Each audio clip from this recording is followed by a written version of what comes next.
So today I want to talk a bit about Kirk Hammett, and the reason I want to talk about Kirk Hammett is because for one reason or another he's become to some extent almost like a meme of an overrated guitar player, a professional guitar player who doesn't deserve his spot as the guitar player in Metallica. And I'm making this video as someone who's not really a fan of Metallica. If they come onto my playlist, I tend to skip them. There's a few songs here and there that I would listen to, but generally speaking, they're not really my thing. But even so, I still felt the need to talk about this because I kind of think it needs to just be called out for what it is, and that is snobbery, in my opinion, or guitar elitism. And I think the reason for that is the genre that they're in, which is obviously metal. Now, what I mean by that is Kirk Hammett objectively isn't the best guitar player in the world. He's not the most technically gifted. He hasn't got the best theory knowledge in the world. There are people who can outplay him. That's true on the one hand. On the other hand, it's also true that he is better than a lot of other players. There are professional guitar players who aren't as good as Kirk Hammett in various genres, and they don't really seem to get the same criticism. Now, part of that is obviously because he's in.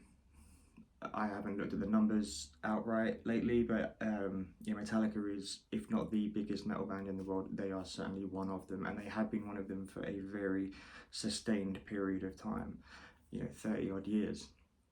And obviously, when you are at the top of the tree, you attract more criticism just because you're the most popular one, and there's no doubt that that is true of Kirk. And the interesting about Metallica is, James Hetfield has openly said that individually they're not the best musicians, but there's a chemistry when they're together, and that's very true. There's no harm in saying that they're not the single best players of their chosen instrument, and that's okay. Most people aren't. But the difference is, for some reason, Kirk gets a lot of shit, and what's interesting to me about that is he doesn't really deserve it. So I want to talk about some of the reasons that I think he gets that shit. So the one that I suppose you can't really argue against it is he's had his wah pedal glued to his foot. Okay, the guy likes his wah pedal. It is what it is. You either kind of like that with this tone or you don't. But beyond that, he's got more attention in the past couple of years since buying the Greenie Les Paul. Now, I know some people watching this will know what the Greenie Les Paul is, but for those that don't, Greenie is an original 1959 Gibson Les Paul that was owned by Peter Green of Fleetwood Mac and then Gary Moore of one of the greatest players of all time. So that guitar has a lot of pedigree, a lot of history, and then it's gone from Green to Moore to now Kirk Hammett owns it, and the rumour is he spent 7 figures buying it. And so the snobbery comes into play really on the idea that Kirk isn't good enough to own this guitar. And then what's funny about it is, before that, there was this, he's not great as a metal player. So you kind of have these metal guitar players who really prioritize and champion technical proficiency, like blazing speed, really knowing your scales and arpeggios inside out and playing really impressive technical licks like that, which Kirk doesn't really do. But he didn't do that. He was a guitar player who played other models, right? He's not really been associated with a Gibson Les Paul. Suddenly he buys Greenie, and you've got this one set of critics who have always been there. He's not good enough to be in Metallica. And now suddenly you've got these people saying he's not good enough to own Greenie. What's he doing with this 59 Les Paul? Now, I don't like that. I think the thing about Kirk that everyone should be able to recognize or acknowledge even is that clearly the guy loves guitars. I mean, if you listen to his interviews, he is very passionate about it. and I like that. And I think just if you're passionate about something, that so he's passionate about it and he's got the money to do it, that entitles him to buy whatever guitar he wants. That criticism can be leveled to all of us. There are people who'd say, I'm not good enough to own this guitar, and maybe they're right. But then I'd say they're not right, because I don't think ownership of a guitar is based on ability, right? It's what guitar excites you, makes you want to play. Do you enjoy looking at? Do you enjoy playing? They don't unlock, you don't get to like different grade levels and you sit a test and you play in front of an audience and they give you permission to buy the next price bracket of guitar. It doesn't work that way. Whether we like him or not, the fact is Kirk Hammett has bought Greenie for a sum of money that most of us can't afford, and he tours with it. He plays that guitar. He's putting, he's putting more legend into an already legendary guitar. And as a result of Kirk having Greenie, there are now signature models. Now, okay, Gibson does a lot of signature models these days. That's a separate conversation, the merits on that. But what's good about it is more people know about Greenie now than they did before Kirk bought it. More people have an opportunity to experience part of it for themselves. Part of the thing about Greenie is the neck pickup's been reversed, so the middle position's got an out of phase sound. That doesn't come stock on most guitars. It doesn't come stock on most signature guitars. So although obviously the reissue models of Greenie won't be actual 59 Les Pauls, or they won't even be custom shop, most of them aren't custom shops, you still get to hear that sound. That's kind of interesting to players. It might open an interest in listening to Fleetwood Mac, and it's just, I like the fact that as a result of Kirk, there's this renewed interest in this guitar. More people are seeing and hearing this guitar. More people are going to get to see the signature models of it. So I think on the whole, Kirk owning Greenie is a positive. It's a net positive, but it's attracted this extra criticism for him. So let's look a little bit at what it means for him to be, quote unquote, an overrated guitar player. So when people say he's overrated, what's not really said is what that means. How are you quantifying it? And that's important, because that's the definition, that the conversation starts from. So if he's not the most technical player, he's not the most theoretically clued up player, I don't think it counts as being overrated, because people aren't rating him in those categories to begin with. People aren't saying, I love Kirk Hammett, he's the fastest, he's got the quickest licks, he has the deepest understanding of theory that he then puts into his songs and his playing. That's never been said of Kirk. So if people aren't making the claim, he can't be overrated on that, which means he must be overrated as a player. So that's an interesting conversation, because again, what does it mean? There are far more accomplished players, not fame and success, but just in terms of, if you pick up the guitar, what can you do? There are many, many, many more accomplished players, some of whom are on YouTube and Instagram, and you can find them within 5 minutes from searching through guitar videos. But it's like, there's a video on this channel from a few months ago where I interviewed a player called John Emsling. And at some point in that conversation, we got talking about speed and playing fast for the sake of playing fast. And something he said, that when he was in his band, the Glitterati, years ago, they had a saying that was, don't bore us, get to the chorus. And putting that into the context of fast players, technical playing, that you can appreciate that for what it is. You can appreciate the skill and the effort that's gone into that, the amount of time those players have had to put in to be able to do that.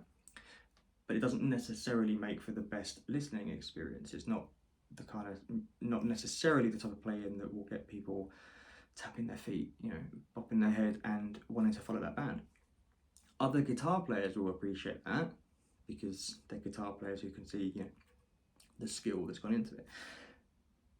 But if we're talking about music and being in a band and writing songs and becoming popular, we know that that's not enough. That's not enough for your band to become successful. And if it's not enough for the band to become successful, that means that most people aren't listening to it. Because if they were, then that band would be more successful. Now, Metallica's been successful for a long time, and not just a little bit successful, they've been massive for a very long time, and Kirk has been a consistent member throughout that time, which means that he's bringing something to that band that contributes to their success. So in that basis, how can he be overrated? Because it comes down to a band is a collection of people, and there needs to be chemistry. You can get 5 of the best musicians on their instrument and put them together and have a terrible band. Egos might get in the way, there's just a clash. You can be great in one genre but not play very well in another genre. You might not be someone who gets along very well with other musicians. Cream might be a good example of this. They did make great music, obviously, but the story is that there are a lot of egos in that band, or well, there are only 3 people, but there were 3 egos in that band, and they clashed, and they were never going to be a band that endured for the long term. Now, Metallica has been a rare success of a band that has continued that long. There aren't many bands that have done it that long, certainly not to that level. You know, you're talking about bands like the Rolling Stones and U2 and that kind of band. Most acts aren't together that period of time. But as a result of that success and being that big, Kirk Hammett has directly influenced a shitload of players. People that didn't play guitar now play guitar because of Kirk. People that played guitar a bit, or weren't very good or didn't put much effort into it, became more dedicated players as a result of Kirk. The only reason that Gibson has given him multiple signature models of Greenie is because they're selling. And I say multiple, there was an original custom shop model for $50,000, and then the next custom shop model was $20,000. Then they did a regular Gibson USA run around about similar pricing to a standard, about $3,000. And rumour has it there's an Epiphone model coming too. Gibson's not doing that for the sake of it, they're doing it to make money on it, and they make money on it because those guitars sell, and those guitars sell because they've got Kirk's name attached to it, which means his influence is there. So if we bring this back to what I was saying before about there being a multitude of other players who are better than Kirk, who are more technical than Kirk, who are more proficient than Kirk, who are less sloppy than Kirk, that doesn't mean they're the right players for Metallica. And we know this to be true because there's no shortage of metal bands with those guitar players. But you don't know their names, you don't know the names of the bands, you don't know the names of the guitar players. They're not selling out multiple nights in London's O2, they're not doing worldwide tours to however many people Metallica plays to over one tour. More than most bands play to in a lifetime. Kirk's partly responsible for that. Okay, he has written solos that resonate with people, that they feel emotional about, that they want to go away and learn, that are stuck in their brain as one of the greatest things they've ever heard. That isn't just something that happens because you can play arpeggios faster than someone else. That happens because you've written the right thing for the song and you're the right player for the band. That's the most important variable. And maybe we can kind of see this with to an extent, maybe we can see it with Ozzy. Ozzy's had a lot of, he's had multiple guitar players throughout his career post Black Sabbath. Randy Rhoads, obviously, a legend of a player, and Zakk Wylde was with him for a long time. But people aren't quite so familiar with Jakey Lee, even though he was a very good player. And that's kind of true of a lot of bands, especially modern metal bands. Metal's kind of at a place where, from a technical standpoint, players have probably never been better. And at kind of every age group, you open Instagram and YouTube, and there are teens who are phenomenal players, can play those songs in their sleep almost. We still don't know who they are. They're still not in famous bands. They're still not shifting millions of albums. They're not, Metallica's sold well over 100 million albums, which is an impressive feat for any band. It's unbelievable for a thrash metal band to do it. So then you get to the criticism of, are they only big because they had the marketing of the time? There was kind of this bubble for that genre in the 80s, and they were able to ride that. And even if that's true, if that's the reason they're big, it's not the reason that a band stays big. It's like marketing. Marketing is really only good for putting you and your product in front of people so they have a chance to experience it. So you can get like a surge through a marketing push. But after that, it has to stand on its own 2 feet. Once people know the product, they know what it sounds like, they know if they enjoy it or not, that's when that determines if they're going to buy the next album, if they're going to go to the concerts. So for Metallica to be going this long,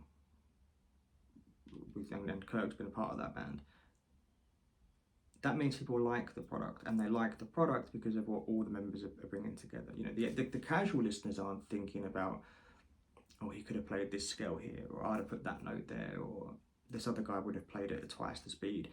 People aren't really thinking that. You listen to it as a collective. The song is a collective, 3, 4, 5, 10 minutes of multiple people putting their contributions into this thing. How does the final output sound? So Kirk has been one of the single most influential guitar players of all time. And I think that can't be overstated. The relevance, the importance of that. To be that influential means you're doing something right. And to me, that means he can't really be overrated as a guitar player, because to be overrated means that you are held in an esteem higher than what you should be. But the thing about Kirk is I don't really get the impression that happens to him. You just search on Google for Kirk Hammett fail or Kirk Hammett messes up or whatever, and there's a video right there. Like I said, he's become, to some extent, almost a meme of the guitar player who shouldn't be there, despite the fact that he's not making mistakes most nights, and he's putting on a good show most nights, if not every night. And we all make the odd mistake. But the point is, if he's not being held up in this high regard as, the best player of all time and everything, then how can he be overrated? Because it sounds to me much more that actually he's being underrated, or at the very worst, properly rated. He's a guy who is in a massive band and has been in a massive band for a long time, has influenced a lot of players, but at the same time, he's not the individual best player of all time. He's not the most proficient and accomplished player in his genre. Like that, all those statements are true. But I don't think he can be overrated if people are constantly chopping him down and constantly reminding other people that actually he's not that great. And I think he's not that great is too harsh for criticism, but that's what's said of him. And I think the other thing to consider is that when you're in any band, but particularly when you're in a professional touring band, and especially one of Metallica's size and scale, what you bring to the collective matters. So personality matters. Is he a calming influence between two powerful egos in James and Lars? Yeah, he probably is. Their job is spending a lot of time together in small spaces and putting on a show for lots and lots of people. And one of the important things is just getting along. Right, one of the important things is making sure that you stay together to turn up for tomorrow's show. And maybe Kirk is a contributing force to that, making it more enjoyable. Now, that doesn't make him a better guitar player, but if we're talking about why he's in this band. Because, you know, if Kirk was kicked out of Metallica tomorrow, there would be a stadium's worth of people auditioning for that job, and most of them could comfortably play what he plays. But that's not enough. You don't want an arsehole in the band. Equally, you don't want someone who can play what Kirk plays but then not write for the next album, and it needs to sound like Metallica, because Metallica wouldn't sound like Metallica if you had, you know, just some extreme shredder in the band.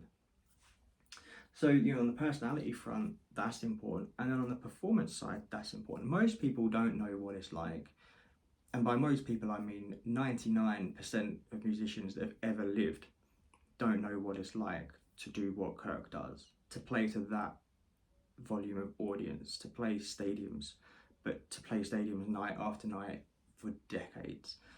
Most people don't know what that's like. What guitar players, and so musicians, but you know, for this channel, guitar players, those of you who have been in a band know what it's like to gig, and then you know the nerves that come with that, the pressure that comes with that, the fear that comes with that, and the tendency for freezing up. You know, what we can play at home, we can sound brilliant because there's no pressure, and you think, yeah, I'm really good at this instrument now. And then you go to the studio and you see the red light come on for the recording, and suddenly you can't remember shit. You can't play, you've completely forgotten everything you know, and then when you remember it and you start to record it, your timing's off. You know, you're too fast, you're too slow, you're not syncing with your bandmates. These are common things. And then equally, you turn up to the gig and you can play okay, but you're frozen to the spot. You haven't got that kind of, you're not relaxed enough to enjoy the moment. You're not walking around the stage and interacting with the audience. You're just kind of playing your notes. To be someone who can actually stand on stage in front of tens of thousands of people and put on a good show, not everybody can do that. And Metallica does need that. Metallica needs someone who can do that. And of course, you can say there's an element of that is that's experience, and sure, that's true. But not everyone can cope with it. Some people cope with it by turning to huge amounts of alcohol and drugs to cope with it, and Kirk's still here. That's not why he's able to do it. He's part of the show. Now, one of the things you can also see about Kirk is there's videos of him making a mistake to the intro of Nothing Else Matters, and it's a very probably vulnerable thing to play in the sense that it's a solo thing, right? He hasn't got his bandmates there, he can't hide in the mix. It's just him and his guitar, and he flubbed it. But what's interesting is if you observe what he does in response to it. Now, some players will try and pretend it didn't happen and just keep playing. Other players might get frustrated and feel like they've let themselves down, or you know, the mask has slipped on them being so proficient they never make mistakes. What Kirk did was made a fool of himself. He made a joke of himself. He collapsed to the floor, you know, in kind of mock embarrassment, if you like. But then he got up and he walked to the stage, to the microphone, and he apologized to the audience. And then he said, we'll do it again. And he brought the audience into that, rather than him just being a target of ridicule and, oh, you know, this guy can't even play his own song after all this time, what's he doing on that stage? He brought the audience into it. He poked fun at himself. He doesn't take himself too seriously. He did it again. He got it right. Everyone enjoyed the show. But I think that's a glimpse into something that's really important, which is, you know, at his stage of his career, he is not necessarily entitled, but it would be, there's the potential for a real arrogance to be there and a massive ego to be there. And Kirk doesn't really have signs of that.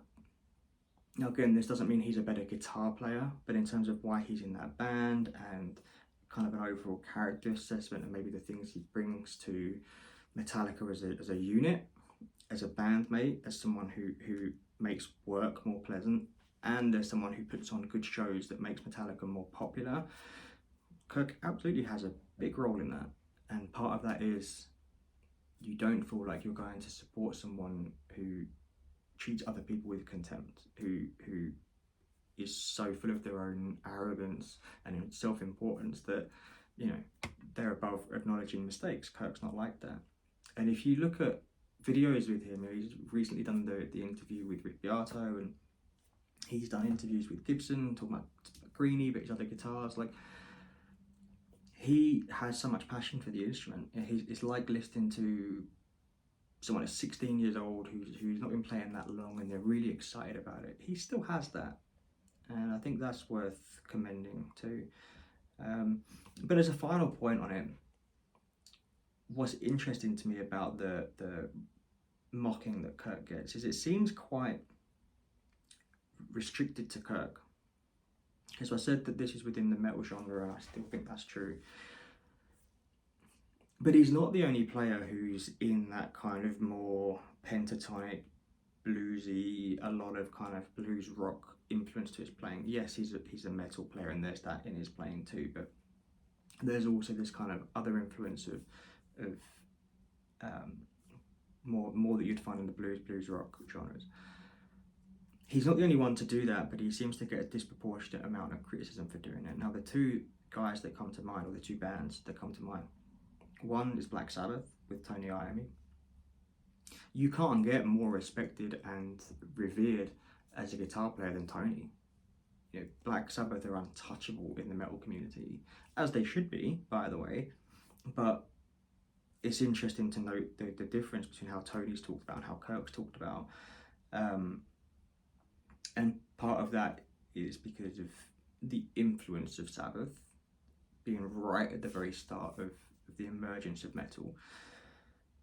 But at the same time, Metallica was right at the emergence of that style of metal, and Kirk was there, and Kirk played a huge role in that. Tony's not the fastest player, he's not the most shreddy player, and you know, if you listen to even Sabbath's 13 album, which is, you know, relatively recent, you know, the solos and stuff that Tony's playing are very pentatonic-y, rocky solos. They're not big, grandiose metal solos. It's not like we can say, well, he was like that in the 70s and now he's more modern. He's not more modern. And the other person and the other band is Motorhead. So obviously Lemmy's sadly not here anymore, but Lemmy has said basically they were a blues rock band turned way up, and maybe played a bit faster. I think you can't overstate the relevance and importance of Filthy Animal on the drums to that early sound. But if you listen to the guitar players, and Motorhead had multiple guitar players, but from Fast Eddie through to Phil Campbell, they weren't big metal guys, but these were hugely respected metal bands, hugely influential metal bands. You couldn't be more embraced by the community than these two bands, but they didn't have hugely technical, proficient, accomplished guitar players at any point. You know, Fast Eddie was certainly a blues rocky player. Phil Campbell, kind of similar. And Phil, you could also give the criticism that he wasn't particularly adventurous. He had no less reliance on his wah pedal than Kirk, maybe more. And I think it's fair to say of Phil that he didn't push himself very much. Fair enough, Motorhead weren't a band to really push themselves too much. They did what they did and they did it well. So I'm not knocking the guy for it, but if we're just being objective and we're looking at these different guitar players and how they get spoken about, Kirk really stands out as the outlier who gets more shit, which is weird to me because Metallica does push their musical boundaries more than Motorhead and Sabbath, and Kirk's part of that. And he's, as a guitar player, he is certainly no worse than either of those guys. Yeah, okay, with Tony, there's the thing of the riffs he comes up with are just insanely good, you know, and like I said, the influence of Sabbath. But if you just look at them as three individual players side by side, you know, Kirk's not noticeably worse. It's debatable which one's 1, 2, and 3, but You wouldn't look at those two and say that guy doesn't belong in that list. But it's interesting to me that they don't get the same criticism as Kirk, despite the fact that they're also not the most technical, proficient, accomplished, fast players. So, all of which to say that I'm of the opinion that Kirk gets an undue amount of criticism. And I think actually, I think he deserves more respect than he gets. I think although he isn't the best guitar player in the world, and he'd be the first to say that, he's still a very good guitar player. He still earned his spot on that stage with that band. And he's the right player for the band, and I think that is the most important thing. It's not about having all of the single best players of their instruments together. It's about what can we produce as a collective. Metallica's produced what it's produced as a collective because of its members, including Kirk. And I think, yeah, maybe he's been a bit complacent with his playing on the last record, but I think at this stage of his career, you're not going to find players at that stage of their career with the same drive and hunger as when they're, really trying to make their mark. They're not doing the Black Album anymore. And it's going to be hard to find a producer who will really push them to the same limits as someone like Bob Rock did. And that's okay. But he's earned his spot there. They make the music they make because of Kirk, amongst the others. And he's a better player than he gets criticism for. And I think this is also important because one of the things, when I made this channel and my Substack, I decided to start producing this content for guitar players. One of the things on my mind was that we're surrounded by really proficient players now, because social media and YouTube and things, people want to put the best versions of themselves out there, right? So people want to kind of show off a bit. People don't want to put stuff up of them, looking not very good, which means we have overexposure to incredible players. 12-year-olds who can rip through classical music and play at obscene speed and accuracy and things. But then what happens is it makes the normal players among us feel really bad about what we can do, because it's not a true reflection of reality. We think, oh my god, every other player can play like this and I'm the only one who's not able to. And that's just not true. The only thing is the people who aren't playing that great don't show it, which is partly why I put up a couple of videos of me making mistakes. Like if I'm learning something new and you play it much slower because you're trying to get under your fingers, and then you try and work up to speed and you make mistakes, that's normal.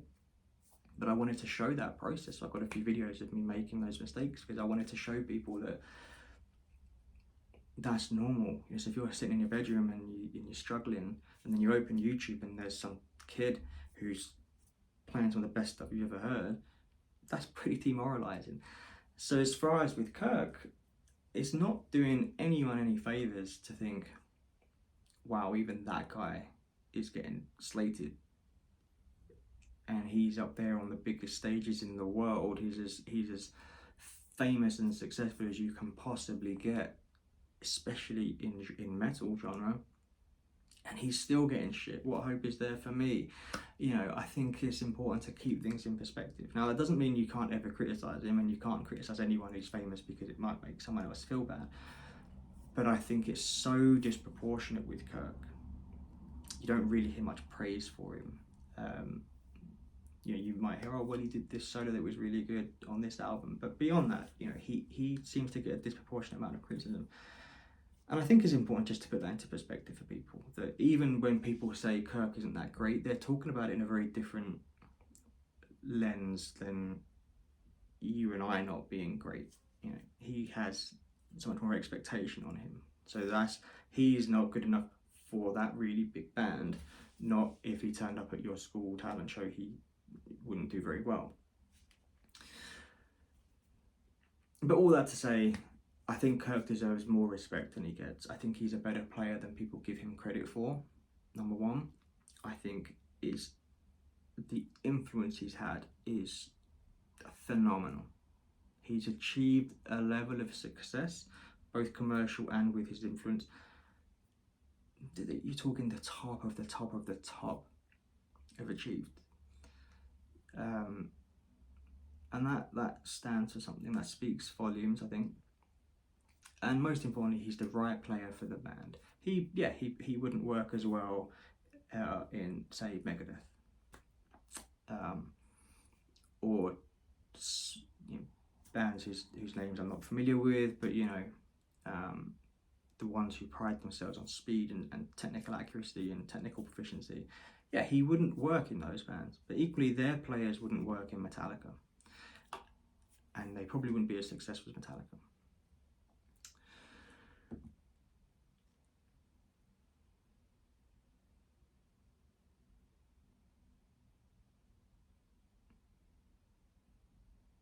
So I think let's all be a bit nicer to the guy. Let's enjoy what he's done. Let's acknowledge what he's done. And remember, at the end of the day, it doesn't take away your ability. Him being good or bad doesn't matter anything to your playing or your ability to enjoy Metallica, whatever band you enjoy.